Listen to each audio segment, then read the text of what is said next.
TET দুর্নীতির মাঝে জেলা প্রাথমিক বিদ্যালয় সংসদের চেয়ারম্যান পদ থেকে সরিয়ে দেওয়া হলো হিতেন বর্মনকে। প্রাথমিক শিক্ষকদের চাকরি বিতর্কের মধ্যেই জেলা প্রাথমিক বিদ্যালয় সংসদের চেয়ারম্যান পদ থেকে সরিয়ে দেওয়া হলো হিতেন বর্মনকে। রবিবারই কোচবিহার জেলা প্রাথমিক বিদ্যালয় সংসদের চেয়ারম্যান পদ থেকে হিতেন বর্মনকে অপসারণের চিঠি কোচবিহার জেলা শিক্ষা দপ্তরে এসে পৌঁছয়। সেই চিঠিতে হিতেন বর্মনকে অপসারিত করার কথা উল্লেখ থাকলেও এরকম সিদ্ধান্তের কারণ সম্পর্কে স্পষ্ট কিছু লেখা নেই। তবে আপাতত জেলা প্রাথমিক বিদ্যালয় সংসদের পরিদর্শক এই পদ সামলাবেন বলে চিঠিতে জানানো হয়েছে। এই ঘটনায় নতুন করে শোরগোল পড়ে গিয়েছে কোচবিহার জেলা রাজনীতিতে। জানা গিয়েছে, সম্প্রতি হাইকোর্টের নির্দেশে 2014 সালে টেট উত্তীর্ণ প্রাথমিক শিক্ষকদের সমস্ত নথিপত্র চেয়ে পাঠায় রাজ্য শিক্ষা দপ্তর। অন্যান্য জেলার পাশাপাশি কোচবিহার জেলা প্রাথমিক বিদ্যালয় সংসদের কাছেও সেই নির্দেশ আসে। এরপর জেলা বিদ্যালয় সংসদের তরফে প্রাথমিক শিক্ষকদের নথিপত্র চেয়ে স্কুল পরিদর্শকের নির্দেশ দেওয়া হয়। তারপরে জেলা সংসদের চেয়ারম্যান পদ থেকে হিতেন বর্মনকে অপসারিত করার নির্দেশিকা জারি করা হয়। এরপর রাজ্য শিক্ষা দপ্তরের সচিব জেলা প্রাথমিক বিদ্যালয় সংসদের চেয়ারম্যান হিতেন বর্মনকে সরিয়ে দেওয়ার নির্দেশ দেন। হিতেন বর্মনকে অপসারণের নির্দেশিকার খবর প্রকাশ্যে আসার সঙ্গেই জেলায় জোর বিতর্ক শুরু হয়ে গিয়েছে। যদিও শিক্ষা দপ্তরের এই নির্দেশ জারির প্রসঙ্গে হিতেনবাবু বলেন, যা ভালো মনে করেছেন তাই করেছেন, এটা নিয়ে কিছু বলার নেই। অন্যদিকে হিতেন বর্মনকে জেলা প্রাথমিক বিদ্যালয় সংসদের চেয়ারম্যান পদ থেকে অপসারণের ঘটনা নিয়ে মুখ খোলেননি শাসক দলের কোনো নেতা। তবে গোটা বিষয়টি নিয়ে কটাক্ষ করতে শুরু করেছেন বিরোধীরাও। হিতেন বর্মনকে কেন প্রাথমিক বিদ্যালয় সংসদের চেয়ারম্যান পদ থেকে সরানো হলো তা নিয়ে উঠতে শুরু করেছে প্রশ্ন। মালদা মেডিকেল কলেজ ও হাসপাতাল চত্বর পরিদর্শনে ইংরেজবাজার পৌরসভার চেয়ারম্যান। মালদা মেডিকেল কলেজ ও হাসপাতাল চত্বর পরিদর্শন করলেন ইংরেজবাজার পৌরসভার চেয়ারম্যান কৃষ্ণেন্দু নারায়ণ চৌধুরী। সোমবার সকালে ইংরেজবাজার পৌরসভার পক্ষ থেকে হাসপাতাল চত্বর জুড়ে সাফাই অভিযান চালানো হয়। এরপরে হাসপাতাল চত্বর পরিদর্শনে আসেন চেয়ারম্যান কৃষ্ণেন্দু নারায়ণ চৌধুরী। হাসপাতাল চত্বর পরিদর্শন করার পাশাপাশি তিনি বিভিন্ন নিকাশি নালা পরিদর্শন করেন। স্থানীয় দোকানদাররা নিকাশি নালায় বিভিন্ন নোংরা আবর্জনা ফেলায়, এই নিয়ে একরাশ ক্ষোভ উগরে দেন চেয়ারম্যান কৃষ্ণেন্দু নারায়ণ চৌধুরী। এই বিষয়ে ইংরেজবাজার পৌরসভার চেয়ারম্যান কৃষ্ণেন্দু নারায়ণ চৌধুরী জানান, আমাদের সকাল থেকে স্পেশাল ড্রাইভ হয়েছে মিউনিসিপ্যালিটি হসপিটাল ইনসাইডে। প্রচুর নোংরা জমেছিল, ট্রেনগুলো ব্লক হয়েছিল। জেলার সমর্থা রোগী কল্যাণ সমিতির সভাপতি তিনি আমাদেরকে অনুরোধ করেছিলেন যে এই ভিতরটা ইনসাইডটা ক্লিন করা। আমরা ইনসাইড ক্লিন করেছি, আর বাকি পরিস্থিতি আবার আমরা ড্রাইভ করেছি। সামনের দোকানগুলো দেখছি একদম নোংরা ফেলে ফেলে ড্রেন ব্লক করেছি, আপনারা দেখলেন। আমরা ওকে ওয়ার্নিং দিয়েছি, 2 দিন পর আমরা অ্যাকশন। গরমের ছুটির পর সারা রাজ্যের সাথে কোচবিহার জেলাতেও খুলে গেল স্কুল। গরমের ছুটির পর সারা রাজ্যের সাথে সাথে কোচবিহার জেলায় আজ থেকে খুলে গেল স্কুল। মাঝে করোনা নিয়ে মানুষের মধ্যে চরম ঝিলিমি লক্ষ্য করা গিয়েছিল, তবে ফের একবার লাফিয়ে লাফিয়ে বাড়তে শুরু করেছে দেশের দৈনিক সংক্রমণ। এরই মাঝে আজ থেকে স্কুলে বসে ক্লাস করবেন পড়ুয়ারা। তবে করোনা সংক্রমণের কথা মাথায় রেখে পড়ুয়াদের মানতে হবে বেশ কিছু নিয়মকানুন। সোমবার কোচবিহার শহর সংলগ্ন Jenkins school, Suniti academy, Rambhola high school, Vivekananda Vidyapith, New Town girls high school, Maharani Indradevi Balika Vidyalaya সহ বিভিন্ন স্কুলগুলোতে প্রথম দিনে ছাত্রছাত্রীদের ভিড় ছিল চোখে পড়ার মতো। প্রশাসনের তরফে জানানো হয়েছে, ছাত্রছাত্রীদের স্কুলে কোভিড বিধি মেনে চলতে হবে, অর্থাৎ মাস্ক পরতে হবে, প্রয়োজন অনুযায়ী স্যানিটাইজার ব্যবহার করতে হবে। সেই মতো প্রস্তুতি নিয়েছে শহর সংলগ্ন স্কুলগুলি। এদিন এই বিষয়ে কোচবিহার জেঙ্কিংস হাই স্কুলের ভারপ্রাপ্ত প্রধান শিক্ষক প্রিয়তোষ সরকার বলেন, প্রতিটি ক্লাসেই মোটামুটি 75-80% স্টুডেন্ট প্রেজেন্ট আছে। হয়তো বৃষ্টি না থাকলে হয়তো আরও বেশি হতো, বৃষ্টির জন্য হয়তো কিছুটা কম হয়েছে। তবে ছেলেদের সঙ্গে কথা বলে এলাম তো ওদের বেশ ভালোই লাগছে। 29 তারিখ থেকে ওদের আবার পরীক্ষা শুরু, ফার্স্ট সাবজেক্ট, যেটা আমাদের মেয়ের 2 তারিখ থেকে নেওয়ার কথা ছিল কিন্তু নিতে পারিনি, যেহেতু 2 তারিখ থেকে ভ্যাকেশন ডিক্লেয়ার্ড হয়েছিল। কোন ক্লাস থেকে কোন ক্লাস? আমাদের তো 3 থেকে এখন আছে 10 পর্যন্ত। নতুন যারা 11-এ অ্যাডমিটেড হয়েছে ওদের তো এখনও ক্লাস শুরু হয়নি। আমরা আশা করছি 15 জুলাইয়ের আগে আমরা ওদেরটা স্টার্ট করতে পারবো। আর 12-এর এখন তো প্র্যাকটিক্যাল ক্লাস শুরু হবে, যারা 12-এ উঠবে। স্যার, নতুনভাবে তো করোনা অনেকটাই চারা দিচ্ছে, তো রাজ্য জুড়ে কিন্তু আবার সতর্কতা জারি, কিরকম আপনারা খেয়াল রাখছেন? হ্যাঁ, খেয়াল রাখছি। এতে তো কোনো ছেলের যদি কোনো রকমের শারীরিক মানে অসুস্থতা অনুভব করে আমাদের রিপোর্ট করতে বলেছি, ক্লাস টিচারদের বলে দিয়েছে। কেলেঙ্কারিতে অভিযুক্ত শুভেন্দু অধিকারীকে অবিলম্বে গ্রেফতার করতে হবে। কেলেঙ্কারিতে অভিযুক্ত শুভেন্দু অধিকারীকে অবিলম্বে গ্রেফতার করতে হবে। শুভেন্দু অধিকারীকে গ্রেফতারের দাবিতে ভ্যাটাগুড়িতে পথ অবরোধ করে বিক্ষোভ তৃণমূল কংগ্রেসের। আর কিছুক্ষণ বাদেই কোচবিহারে আসতে চলেছেন রাজ্যের বিরোধী দলনেতা শুভেন্দু অধিকারী। আর তার আগে শুভেন্দু অধিকারীকে গ্রেফতারের দাবিতে ভ্যাটাগুড়িতে পথ অবরোধ করে বিক্ষোভ দেখালো তৃণমূল কর্মী সমর্থকেরা। এদিন কোচবিহার দিনহাটা রাজ্য সড়ক অবরোধ করে বিক্ষোভ দেখাতে থাকেন তৃণমূল কর্মী সমর্থকেরা। অবরোধের জেরে বেশ কিছুক্ষণ অবরুদ্ধ হয়ে পড়ে যান চলাচল। পরবর্তীতে ভ্যাটাগুড়ি ফাঁড়ির পুলিশকে পরিস্থিতি মোকাবিলায় আনে। অপরদিকে অবরোধের জেরে বেশ যানজটের সৃষ্টি হয় ওই এলাকায়। দিনহাটা পৌরসভার চেয়ারম্যান গৌরীশঙ্কর মাহেশ্বরীর নেতৃত্বে পথ অবরোধ করে বিক্ষোভ দেখাতে থাকেন তারা। মোদী সরকারের 8 বছর পূর্তি উপলক্ষে আজ কোচবিহার শহরে শুভেন্দু অধিকারীর পথসভা। তার আগে বিরোধী দলনেতাকে গ্রেফতারের দাবিতে পথে নামল তৃণমূল। দিনহাটা পৌরসভার চেয়ারম্যান গৌরীশঙ্কর মাহেশ্বরীর নেতৃত্বে বাইপাস চৌপথি এলাকায় পথ অবরোধ করেন তৃণমূল কর্মীরা। সারদা কর্তা সুদীপ্ত সেনের দাবিকে সামনে রেখে শুভেন্দু অধিকারীকে গ্রেফতারের দাবি জানিয়েছেন তারা। প্রসঙ্গত, গত 24শে জুন শুভেন্দু অধিকারীর বিরুদ্ধে সুদীপ্ত সেনের চাঞ্চল্যকর অভিযোগের ভিডিও প্রকাশ করে তৃণমূল, যেখানে ধৃত সারদা কর্তা দাবি করেছেন শুভেন্দু অধিকারী তাকে ব্ল্যাকমেল করতেন এবং শুভেন্দু অধিকারীকে তিনি টাকাও দিয়েছিলেন। এই দাবিকে হাতিয়ার করে শুভেন্দুর বিরুদ্ধে সুর চড়ায় তৃণমূল কংগ্রেস। আর এরপরই সোমবার কোচবিহারে শুভেন্দু অধিকারী সভার আগে তার বিরুদ্ধে স্লোগান তুলে পথে নামল তৃণমূল কংগ্রেস।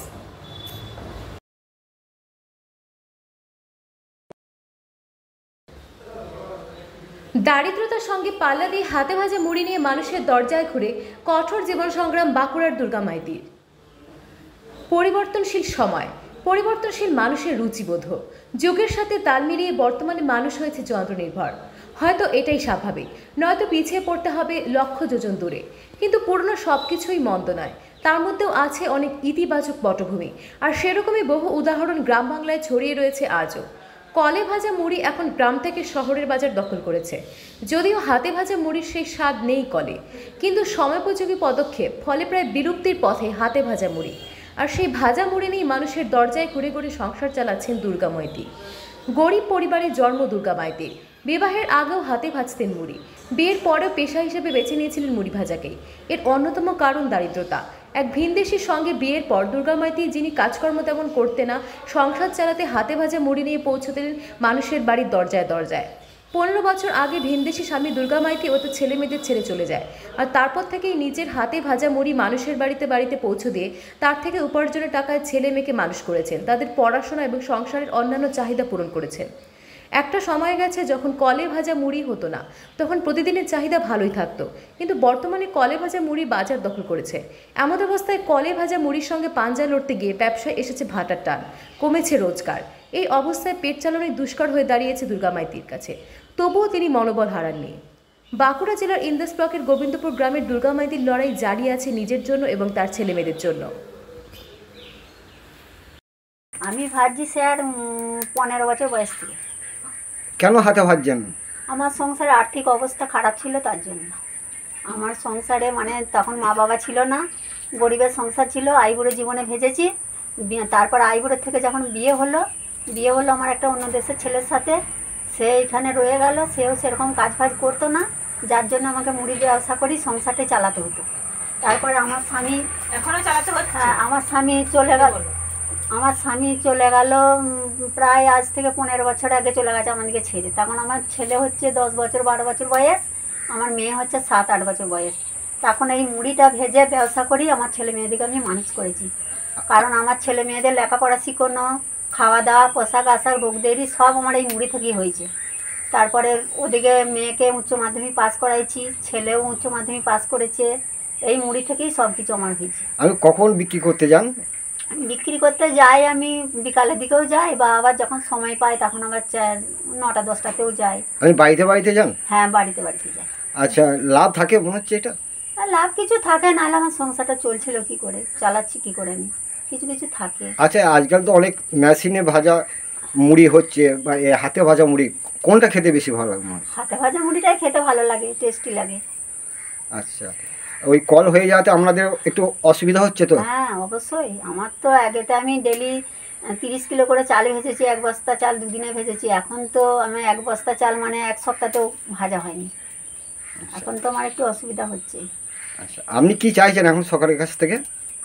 আমি আর কি চাইবো, আমি চাইছি যাতে আমার ব্যবসাটাও থাকে, আর সরকার যদি একটু কিছু উন্নতি করে, আমার যদি কিছু দেখে একটু, যে আমি যদি একটু লোন ফোন নিয়ে যদি একটু সহযোগিতা পাই সরকারের কাছ থেকে, এটাই আমি চাই। আর কি চাইবো, আমি তো চিরদিনই কষ্ট করে খাই, বা আমরা আমাদের অভাবের সংসার। আপনার নাম? হাতে ভাজাটাই বিশাল ভালো।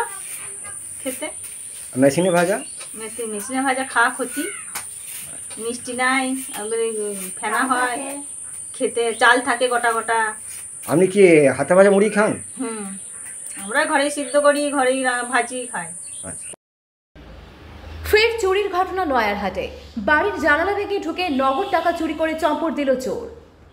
ফের চুরির ঘটনা সামনে আসলো মাথাভাঙায়।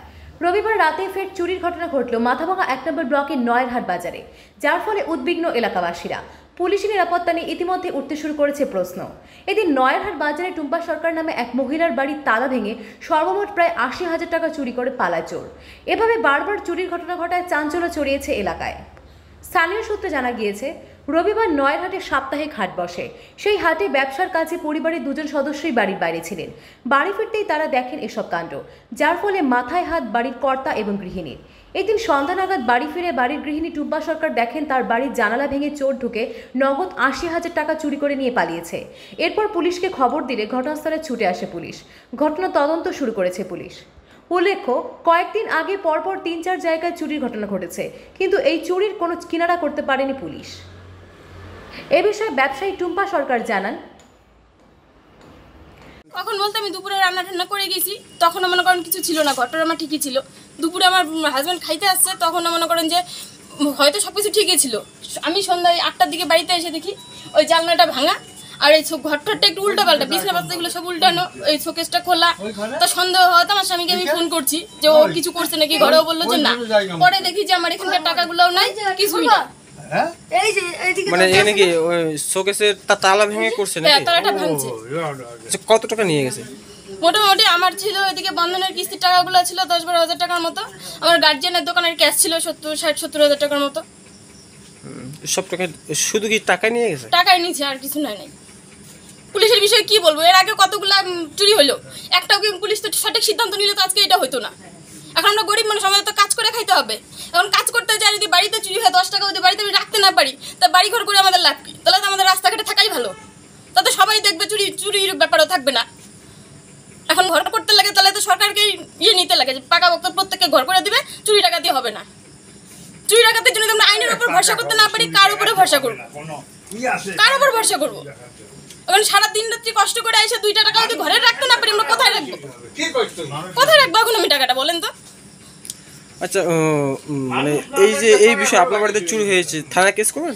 হ্যাঁ করবো। এর আগেও একবার হয়েছে, এর আগে মোটামুটি 6-7 বছর আগে একবার হয়েছে। আমি তো কারোর টাকা মাইরা খাই না, আমি তো সারা দিন রাত্রি কষ্ট করেই খাই। আমি তো দিন রাত্রি কষ্ট করেই খাই। পরপর আমার বাড়িতে 2বার চুরি হলো, নয়ারহাটে কয়েকবার চুরি হলো। কি করতেছে প্রশাসন? দোষ প্রতিবার বাড়িতে ইসে করো, ফলো করো। বাড়িতে কিভাবে ফলো করবো? আমরা কাজ করে খাবো না ফলো করবো? না, আপনি কৃষি কাজ করেন? আমি দর্জির কাজ করি বাজারে। বাড়িতে কেউ থাকে না? বাড়িতে কেউ থাকে না। এখন এই অল্প স্বল্প টাকার জন্য যদি আমাদেরকে ব্যাংকে যাইতে হয় প্রতিদিন, তাহলে আমরা কাজ করবো কখন, ব্যাংকে দৌড়াবো কখন? মাথাভাঙা থেকে কাজল রায় রিপোর্ট, খবরিয়া 24।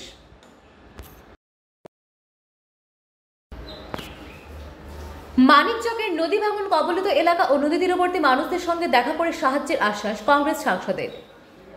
মালদা জেলার বরাবরই প্রধান সমস্যা নদী ভাঙন। জেলার বিভিন্ন প্রান্তে প্রতি বছরই ব্যাপক ভাঙন হয়। কালিয়াচক, মানিকচক, রতুয়া, হরিশ্চন্দ্রপুরের বিস্তীর্ণ প্রান্তরের মানুষের গঙ্গা নদীর দাপটে প্রতি বছরই বাড়িঘর নিশ্চিহ্ন হয়ে যায়। এই ভাঙন রোধে ইতিমধ্যেই জেলার বিভিন্ন প্রান্তে রাজ্যের সেচ দপ্তর জোর কদমে বালির বস্তা দিয়ে কাজ চালাচ্ছে। এদিন মানিকচকের নদী ভাঙন কবলিত এলাকা ও নদী তীরবর্তী মানুষদের সঙ্গে দেখা করেন দক্ষিণ মালদা লোকসভা কেন্দ্রের সাংসদ আবু হাসেম খান চৌধুরী। সঙ্গে ছিলেন মানিকচকের প্রাক্তন বিধায়ক মোকাত্তিন আলম সহ কংগ্রেসের নেতৃত্বরা। গঙ্গা নদীর ভাঙন কবলিত এলাকা ঘুরে দেখার সাথে নদী তীরবর্তী মানুষের সঙ্গে কথা বলেন বর্ষিয়ান এই সাংসদ। এরপরই সংবাদ মাধ্যমের মুখোমুখি হয়ে ভাঙন রোধের কাজ নিয়ে কেন্দ্রীয় সরকারের ভূমিকাকে তুলোধনা করেন আবু হাসেম খান চৌধুরী। তিনি বলেন,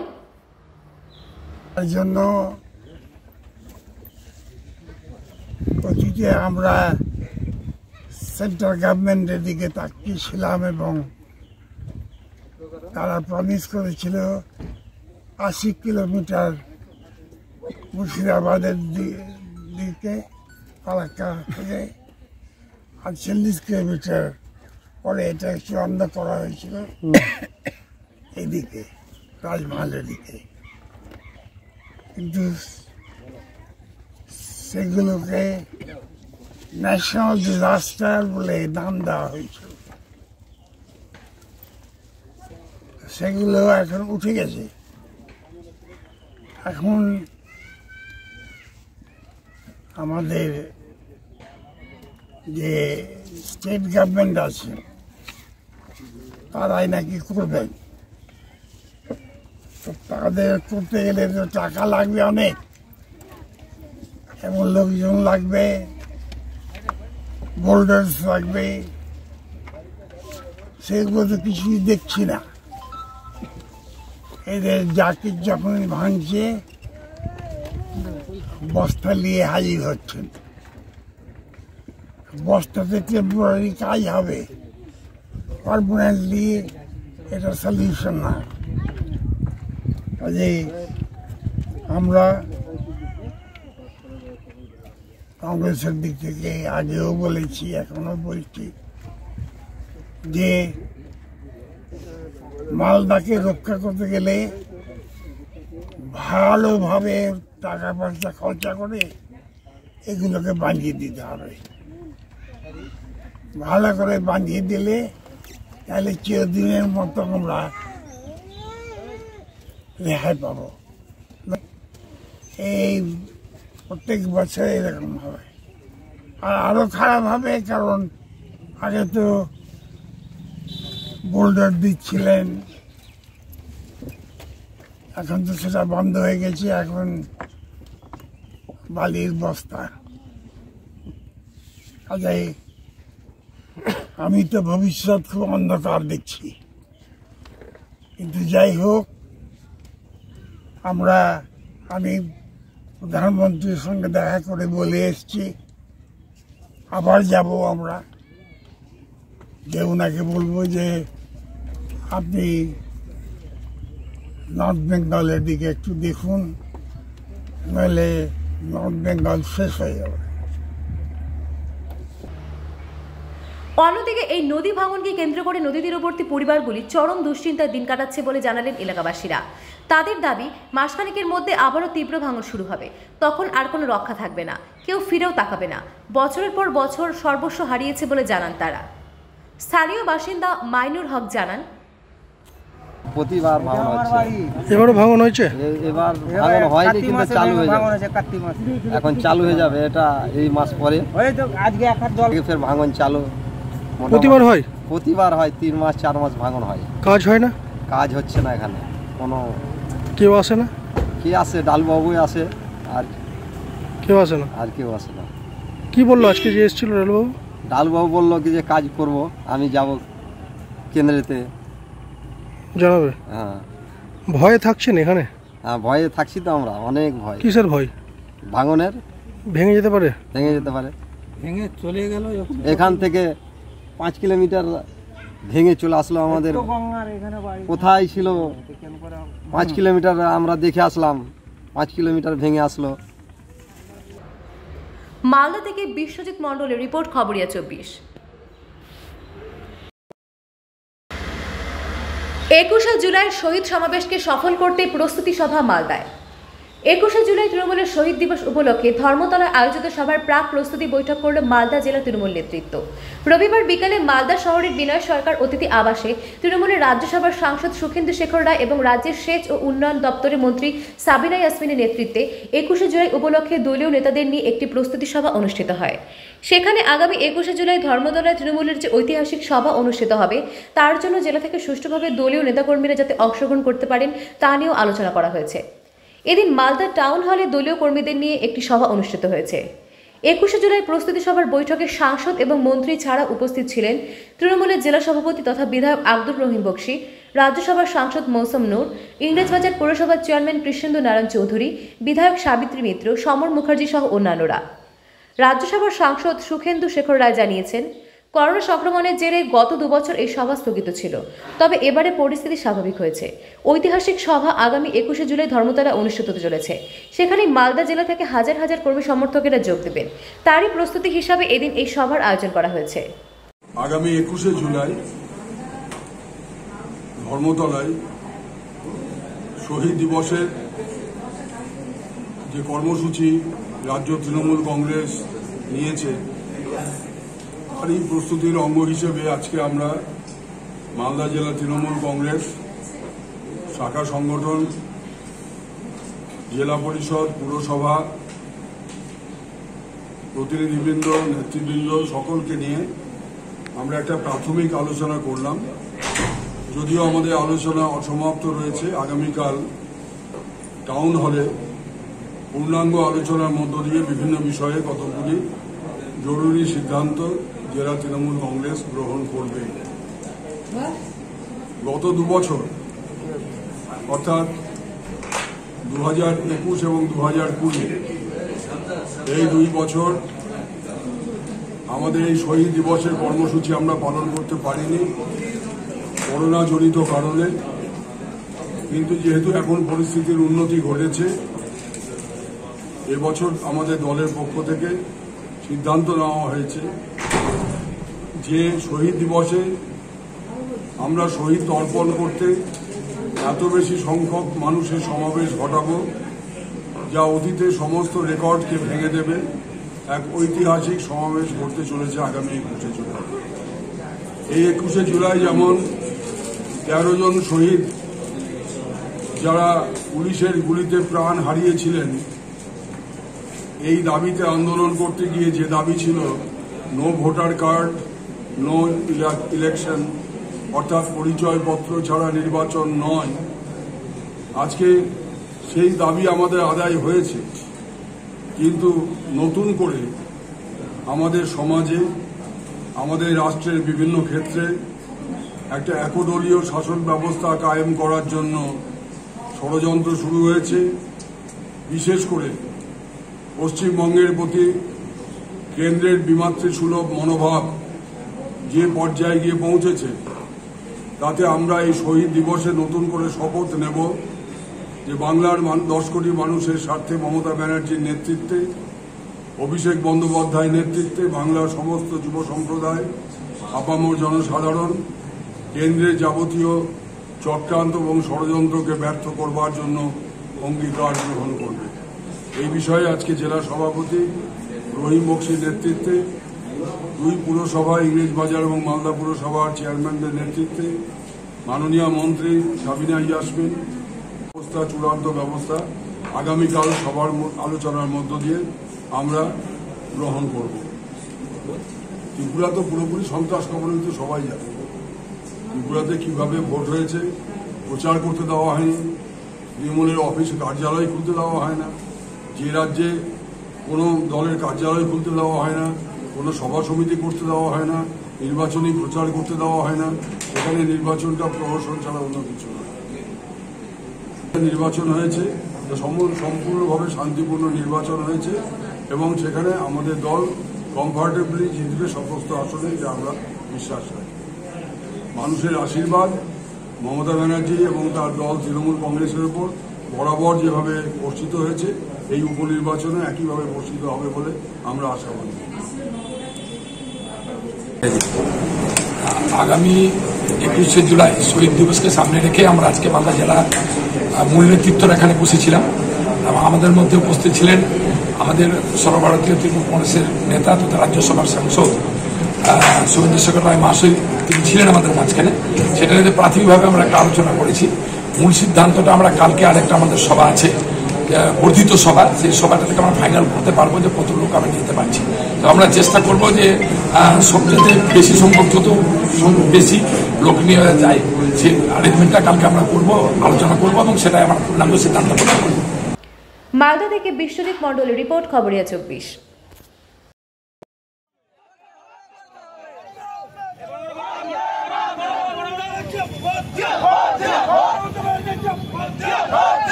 সংগ্রাম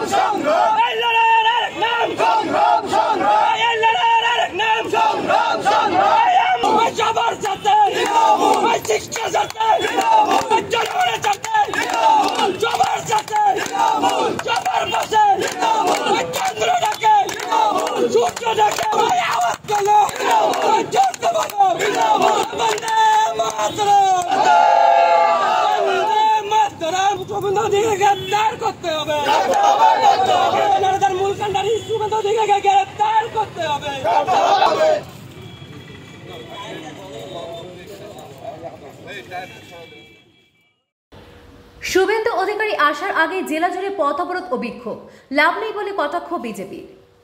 কোচবিহারে আসতে চলেছেন রাজ্যের বিরোধী দলনেতা শুভেন্দু অধিকারী, কিন্তু তিনি কোচবিহারে আসার আগে তৃণমূলের নেতাকর্মীরা বিভিন্ন জায়গায় পথ অবরোধ করে বিক্ষোভ দেখাতে শুরু করে।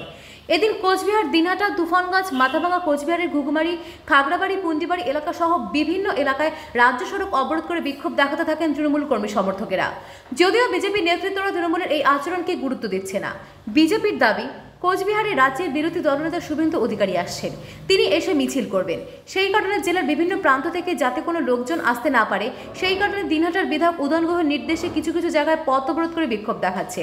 তাতে কোনো লাভ হবে না, কারণ রাজ্যের বিরোধী দলনেতা শুভেন্দু অধিকারী কোচবিহারে আসছেন শুনে কর্মী সমর্থকেরা উচ্ছ্বাস হয়ে ওই মহামিছিলে ও পথসভায় যোগ দেবে। এটা তৃণমূলের নেতারা কৌশল করে লোক আটকাবে, আমরা আগে থেকেই জানতাম। কারণ উদয়নবাবু লোকসভা ভোটের পর থেকে ভয় রয়েছেন, তাই আমাদের কর্মী সমর্থকদের আটকানোর চেষ্টা করছেন। এদিন এই বিষয়ে কোচবিহার জেলা বিজেপির সাধারণ সম্পাদক বিরাজ বোস বলেন,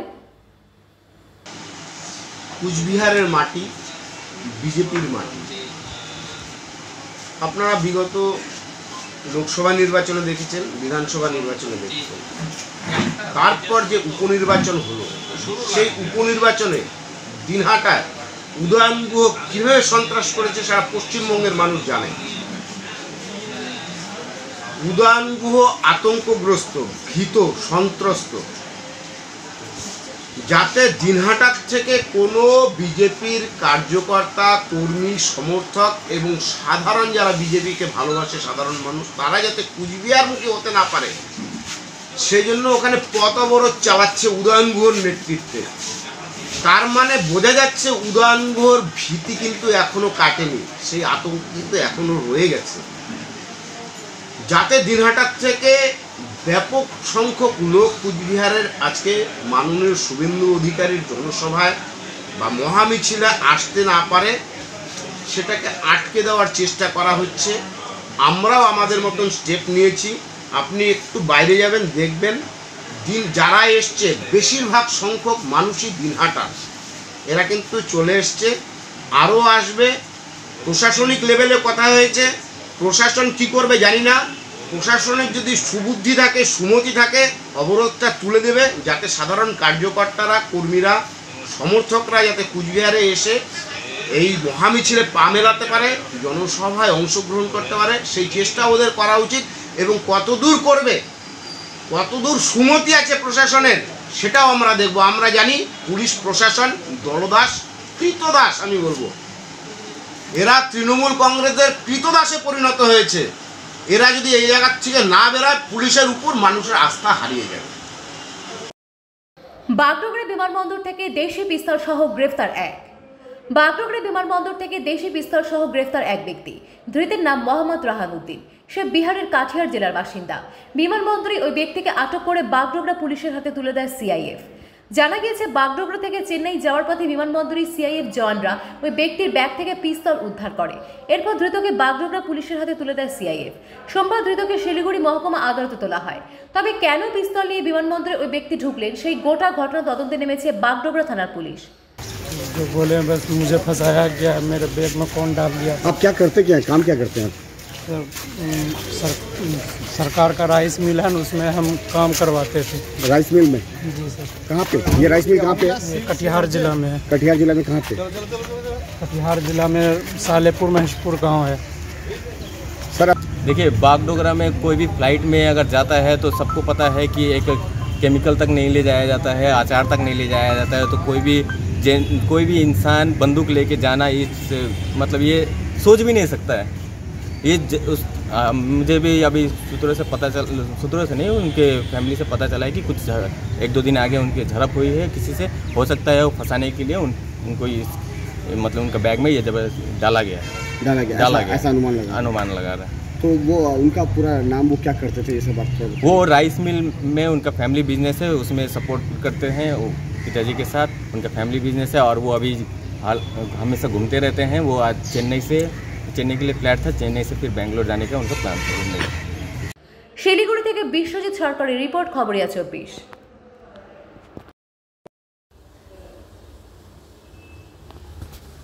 দীর্ঘ গ্রীষ্মের ছুটির পর খুলে গেল স্কুল, জারি একাধিক স্বাস্থ্যবিধি। দীর্ঘ 2 মাস গরমের ছুটি কাটিয়ে আজ থেকে খুলে গেল রাজ্যের প্রতিটি স্কুল। স্কুল কর্তৃপক্ষের কাছে স্বাস্থ্যবিধি মেনে চলার জন্য শিক্ষা দপ্তরের পক্ষ থেকে একগুচ্ছ স্বাস্থ্যবিধি জারি করা হয়েছিল। শিক্ষা দপ্তরের নির্দেশিকা ও স্কুলের পড়ুয়াদের স্বাস্থ্যের কথা ভেবে স্কুল কর্তৃপক্ষ সমস্ত কিছু ব্যবস্থা করেছে। আজ থেকে স্কুলে বসে ক্লাস করবে পড়ুয়ারা। তবে করোনা সংক্রমণের কথা মাথায় রেখে পড়ুয়াদের মানতে হবে বেশ কিছু নিয়মকানুন। দাবদাহের কারণে এবছর 2 দফায় দীর্ঘ ছুটি ঘোষণা করা হয়। বর্তমান সময়ে গরম অনেকটাই কম, মাঝে মধ্যে স্বস্তির বৃষ্টিও হচ্ছে। বর্ষা পুরোপুরিভাবে দক্ষিণবঙ্গে না ঢুকলেও মেঘাচ্ছন্ন ও মাঝে মাঝে 2-1 পশলা বৃষ্টি হচ্ছে। সেই বৃষ্টির ফলে কোথাও কোথাও জলও জমে যাচ্ছে। মাঝে মধ্যে গরম আবার বৃষ্টি, এর ফলে সাধারণ মানুষের মধ্যে জ্বরের লক্ষণ। হঠাৎ গরম থেকে বর্ষার এই সময় অনেকেই আক্রান্ত হচ্ছেন চিকেন পক্সের মতো সমস্যায়। পড়ুয়াদের স্বাস্থ্যের কথা ভেবে জেলার প্রশাসনিক কর্তাদের নির্দেশ দেওয়া হয়েছে রাজ্য শিক্ষা দপ্তরের তরফে। সাম্প্রতিক সময়ে বাড়ছে করোনা সংক্রমণের সংখ্যা। বাচ্চাদের সুস্থ রাখতে কী কী ব্যবস্থা গ্রহণ করতে হবে তা নির্দেশিকায় উল্লেখ করে দেওয়া হয়েছে। পড়ুয়াদের সুস্থ রাখতে শিক্ষক শিক্ষিকাদের এবং স্কুল কর্মীদের 2টি ডোজ অবশ্যই নেওয়া থাকতে হবে। স্কুলে বাধ্যতামূলক মাস্ক, সোশ্যাল ডিস্টেন্স মানতে হবে, বারবার স্যানিটাইজেশন করতে হবে। শিশুদের দিকে নজর রাখতে হবে যেন ওরা জল এবং টিফিন খেয়ে নেয়।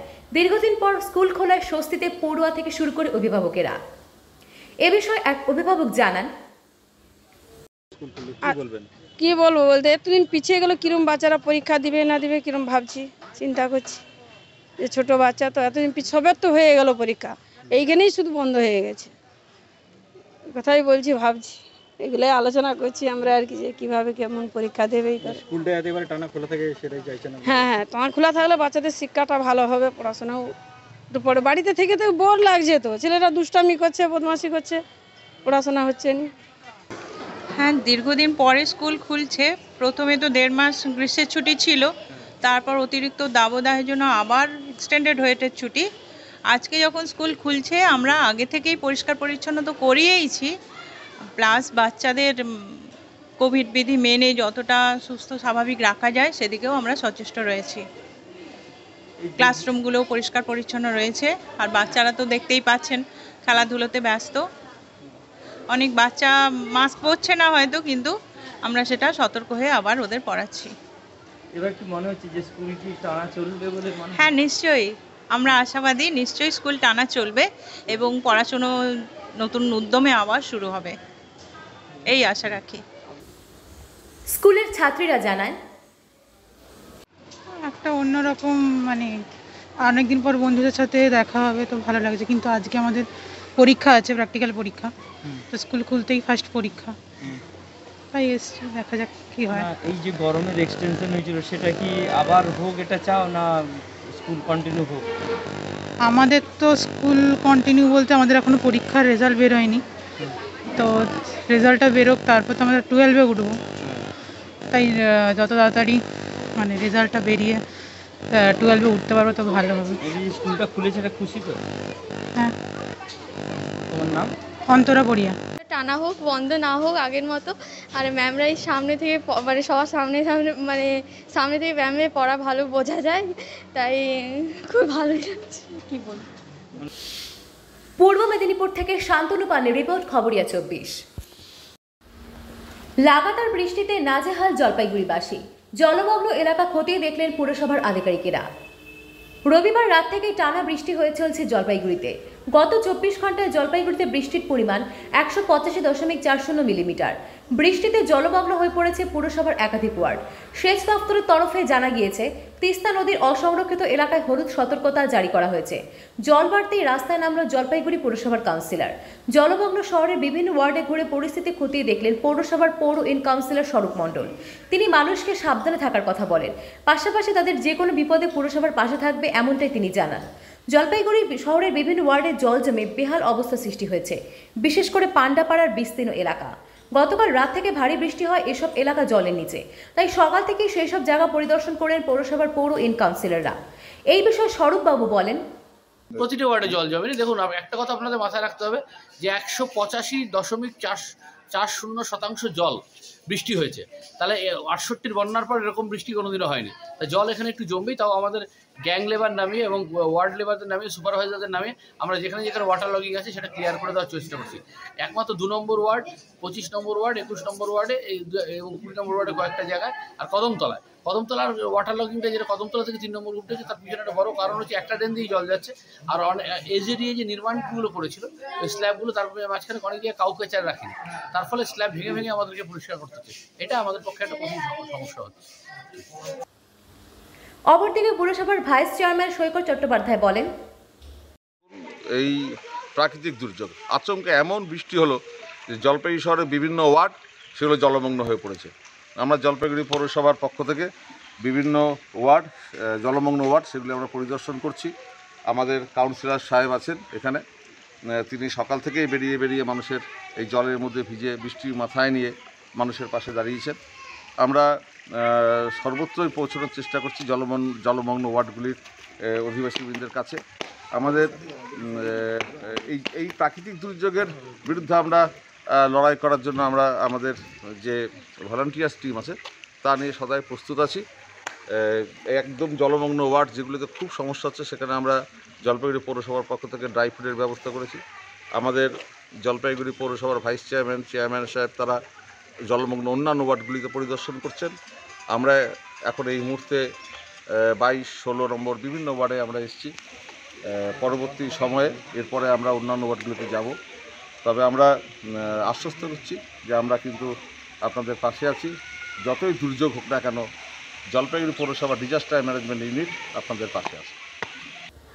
জলপাইগুড়ি থেকে সায়ন সেনের রিপোর্ট, খবরিয়া 24।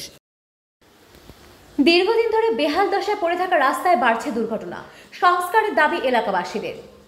দীর্ঘদিন ধরে বেহাল দশায় পড়ে রয়েছে বাঁকুড়া সোনামুখী ব্লকের পিয়ারবেড়া পঞ্চায়েতের বড় চাত্রা গ্রাম। রাস্তা বেহাল হওয়ায় প্রতিনিয়তই বাড়ছে দুর্ঘটনার সংখ্যা, আর যার ফলে ক্ষুব্ধ এলাকাবাসীরা। দ্রুত বেহাল রাস্তাটি সংস্কারের দাবি জানিয়েছেন এলাকাবাসীরা। স্থানীয় বাসিন্দাদের অভিযোগ, প্রায় 1.5 কিলোমিটার রাস্তা দীর্ঘদিন ধরে বেহাল হয়ে পড়ে রয়েছে।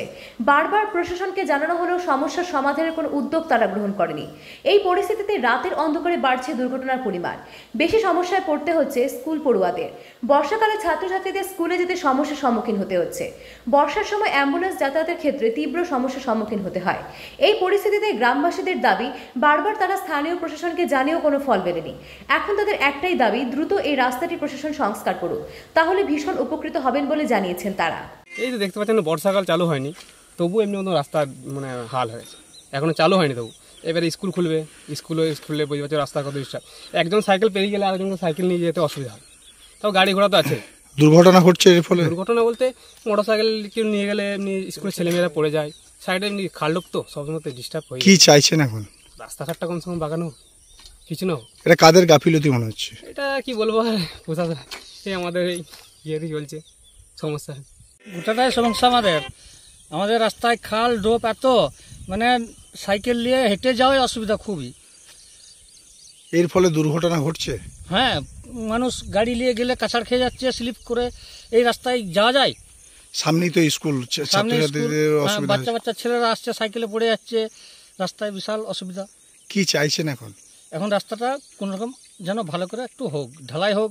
কি পিচ হলে তো ভালোই হয়, যদি পিচ নাই হয় তবু ঢালাইটা অন্তত যেমন। কাদের গাফিলতি মনে করছে? এখন গাফিলতি হচ্ছে আমাদের যারা নেতা তাদেরই। এই বিষয়ে সোনামুখী ব্লকের পঞ্চায়েত সমিতির সভাপতি প্রণব রায় জানান, পঞ্চায়েত সমিতির ফান্ড অত্যন্ত কম, তাই আমাদের পক্ষে এই রাস্তা করা সম্ভব নয়। আমরা জেলাতে অ্যাকশন প্ল্যানে ধরিয়েছি, দ্রুত রাস্তাটি করা হবে বলে তিনি জানান। তবে এক্ষেত্রে তাদের কোনো গাফিলতি রয়েছে তা মানতে নারাজ প্রণব রায়। দেখুন, এটা অ্যাকচুয়ালি বর্তমানে আমাদের বিশেষ করে আমাদের পঞ্চায়েত সমিতির ফান্ড খুবই কম থাকে। যেটুকু ফান্ড আছে টায়ার্ড আনটায়ার্ডে, তাতে আমাদের ওই ধরনের বড় রাস্তা করার মতো কোনো স্কোপ বা সুযোগ নেই। আমরা ডিস্ট্রিক্টের উপর ভরসা করে থাকি, ডিস্ট্রিক্টে আমরা পাঠিয়েছি, এটা অ্যাকশন প্ল্যানে আমরা ধরানো আছে। আমরা তদারকি করে উদ্যোগে নিয়ে যত তাড়াতাড়ি সম্ভব রাস্তাটা যাতে হয় এবং মানুষের চলাচলের উপযোগী হয় সে ব্যাপারে আমরা উদ্যোগে নিচ্ছি। আমি তো বলছি যে আমাদের যদি এটা করার থাকতো, রাস্তাটা যদি করার থাকতো আমাদের পঞ্চায়েত সমিতি বা ব্লকের মাধ্যমে অবশ্যই আমরা করে দেখাতাম, কিন্তু আমাদের সেরকম কোনো ফান্ড নেই। আমরা ডিস্ট্রিক্টে আমরা পাঠিয়েছি, ডিস্ট্রিক্টের মাধ্যমে যাতে তাড়াতাড়ি হয় এই ব্যাপারে আমরা প্রশাসনিক দিক থেকে উদ্যোগ নিচ্ছি। বাঁকুড়া থেকে আব্দুল হাইয়ের রিপোর্ট, খবরিয়া 24। জমিতে গরু বাঁধাকে কেন্দ্র করে দুই পরিবারের সংঘর্ষ, গুরুতর জখম 5। জমির মধ্যে গরু বাঁধাকে কেন্দ্র করে দুই পরিবারের মধ্যে তুমুল বচসার জেরে সংঘর্ষ, আর সেই সংঘর্ষে গুরুতর জখম হয়েছেন একই পরিবারের 5 জন। শনিবার রাতে ঘটনাটি ঘটেছে গাজল থানার আদিনা এলাকায়। গুরুতর জখম অবস্থায় আহতদের চিকিৎসার জন্য ভর্তি করা হয়েছে মালদা মেডিকেল কলেজ ও হাসপাতালে। স্থানীয় সূত্রে জানা গিয়েছে, আদিনা এলাকায় বাহাদুর ঘোষের জমিতে সঞ্জিত ঘোষ গরু বেঁধে রাখে। এ নিয়ে প্রতিবাদ করতে যায় বাহাদুর ঘোষের পরিবারের লোকেরা। এরপরই বিবাদ শুরু হয়, যা গড়ায় হাতাহাতি অবধি। সঞ্জিত ঘোষের পরিবারের হাতে আক্রান্ত হন বাহাদুর ঘোষ সহ পরিবারের 5 জন। আহতদের নাম বাহাদুর ঘোষ, রাজা ঘোষ, লিপি ঘোষ, রীনা ঘোষ এবং টুনি ঘোষ। আক্রান্ত বাহাদুর ঘোষ পুরো বিষয়টি নিয়ে গাজল থানায় অভিযোগ দায়ের করেছেন। ঘটনার তদন্ত করেছে পুলিশ। আমাদের জমিতে সন্ধ্যা ছিল আম গাছ। কারা? পাশের বাড়ি ভাই নিষেধ করতে গেল যে আম গাছে গরু মহিষ বাঁধবা না, একটু সাইড করে বাঁধো। হ্যাঁ, ওরা তখন মানে আমার ভাইকে উল্টা পাল্টা করে বলতে লাগলো যে হ্যাঁ তোর বাবার জায়গা অনেক 12-17 তার জমি দেবে জীবনে, তার জীবনে কেউ জমি চিনিস না। হ্যাঁ, আমাদের জমিতে আমরা বাঁধতে দেবো না, তোমরা যেখানে ইচ্ছা তোমরা বানো। এই 2-1 কথা হতে হতেই লাঠি হাঁকো নিয়ে বেরিয়ে গেল। ভাইকে মারলো, ভাতিজিকে মারলো, মাকে মারলো, ভাই বোকে মারলো, এমনকি আমাকেও মারলো। কজনকে মেরেছে আপনাদের? আমাদের 5 জন। কজন মিলে হামলা চলিয়েছে? ওরা মোটামুটি 15 জন। আপনার নাম? আমার নাম রাজকুমার ঘোষ। কোথায় হয়েছে ঘটনাটা? গ্রামের নাম? আমাদের গ্রাম হচ্ছে ঝিকরা, থানা গাজল, পোস্ট শিবাজীনগর, থানা গাজল, জেলা মালদা। মালদা থেকে বিশ্বজিৎ মণ্ডলের রিপোর্ট, খবরিয়া 24।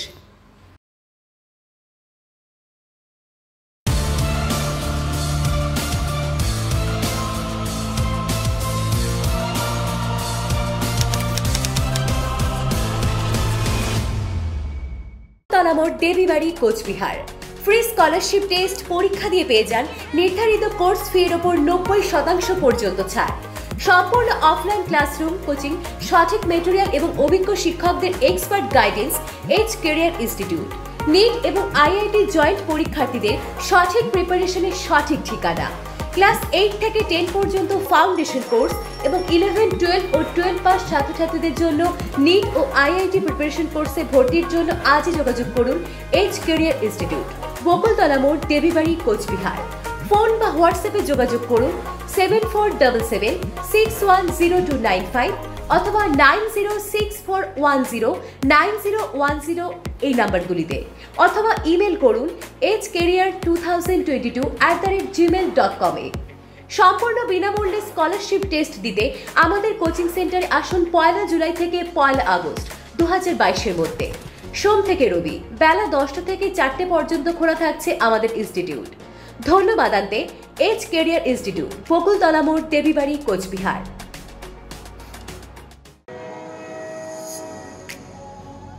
নার্সিং ট্রেনিং এর বিশাল সুযোগ দিচ্ছে Gautam college, recognized by Karnataka nursing council and Indian nursing council. ঠিকানা Manjunath Nagar, WOC road, Bangalore 10। Training শেষে থাকছে 100% চাকরির সুযোগ। ভর্তি নেওয়া হবে BSc নার্সিং, যার শিক্ষাগত যোগ্যতা বিজ্ঞান বিভাগে 45% নম্বর নিয়ে উচ্চ মাধ্যমিক বা সমতুল্য বিভাগে পাস। এছাড়াও থাকছে GNM নার্সিং, যার শিক্ষাগত যোগ্যতা উচ্চ মাধ্যমিকে যে কোনো বিষয় 40% নম্বর নিয়ে পাস। ভর্তি চলছে প্যারামেডিক্যাল কোর্সেও, 3 বছরের কোর্স, যার শিক্ষাগত যোগ্যতা মাধ্যমিক বা উচ্চ মাধ্যমিক পাস।